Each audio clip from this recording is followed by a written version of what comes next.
मानव शास्त्र के विद्यार्थियों के लिए संस्कृति के उत्पत्ति के सिद्धांत हम देख रहे थे। सबसे पहले हमने उद्विकासवाद का सिद्धांत देखा।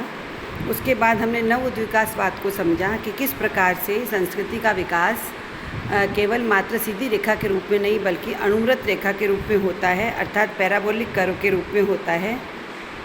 इसे हम एक उदाहरण से समझ सकते हैं कि जिस प्रकार प्रथम स्तर पर संपत्ति पर सामूहिक अधिकार था, वस्त्रों का अभाव था और यौनाचार था, उसी प्रकार से द्वितीय स्तर पर विपरीत अवस्था आई।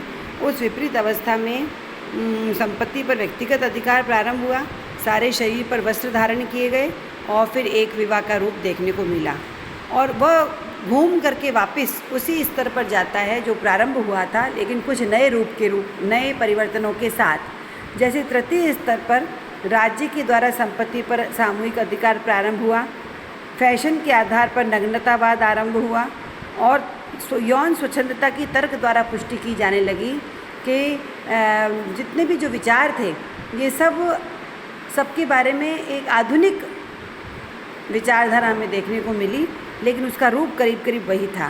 तो इस प्रकार से अणुव्रत रूप पैराबोलिक कर्व के रूप में भी संस्कृति का विकास होता है और इसको जूलियन स्टीवर्ट आदि ने ही प्रस्तुत किया था।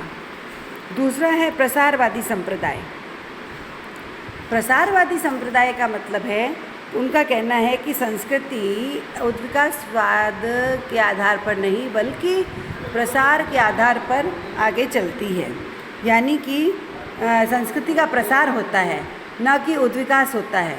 अब प्रसार के आधार पर यह कहा जाता है, उनकी मानसिक एकता का उन्होंने खंडन किया और उन्होंने ये बताया कि सीधी रेखा के रूप में न तो संस्कृति का विकास होता है ना ही पैराबोलिक कर्व के रूप में होता है, बल्कि जब भी दो समूह आपस में संपर्क में आते हैं या अंतर्क्रिया करते हैं तो संस्कृति का प्रसार होता है। प्रसारवादियों ने कहा है कि मानव की आविष्कार करने की क्षमता सीमित ही है, मानव में अनुकरण व ग्रहण करने की शक्ति असीमित है।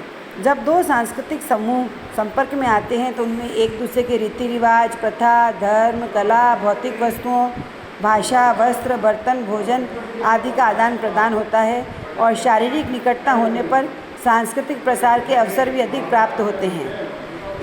इसे ही प्रसारवाद के नाम से जाना जाता है।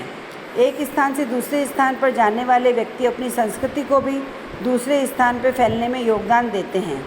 प्रसारवाद की कुछ विशेषताएं इस प्रकार हैं कि पहला, कि जब कोई भी सांस्कृतिक समूह दूसरे सांस्कृतिक समूह के सांस्कृतिक तत्वों को अपनाता है तो वह उसके लिए अर्थपूर्ण और उपयोगी होने चाहिए। दूसरा है, प्रसार के दौरान संस्कृति तत्व अपने मूल में नहीं रह सकते बल्कि उनमें ऐसे परिवर्तन आ जाते हैं जिससे वे अपने आप को नए पर्यावरण में ढाल लेते हैं। तीसरा है, प्रसार साधारणतः उच्च संस्कृति से निम्न संस्कृति की ओर होता है और विकसित से अविकसित संस्कृति की ओर होता है। चौथा, सांस्कृतिक प्रसार के कारण ग्रहण करने वाले समूह में सामाजिक व सांस्कृतिक परिवर्तन घटित हो सकते हैं। कभी कभी तो सांस्कृतिक तत्व बिना किसी प्रकार की हलचल मचाए दूसरे समूह में घुल मिल जाते हैं और कभी कभी ये कई परिवर्तनों के लिए भी उत्तरदायी होते हैं। और पांचवा है, सांस्कृतिक प्रसार में कुछ बाधाएं आती हैं, जैसे यातायात, संचार का अभाव, समुद्र, रेगिस्तान, पहाड़, दलदल आदि। इस प्रकार प्रसारवाद के जन्मदाताओं ने सांस्कृतिक परिवर्तन को एक नया मोड़ दिया। लेकिन प्रश्न यह उठता है कि संस्कृति का प्रसार अगर हुआ, उसके प्रसार के केंद्र कौन कौन से थे और वह संस्कृति के तत्व पूरे विश्व में किस प्रकार प्रसारित हुए।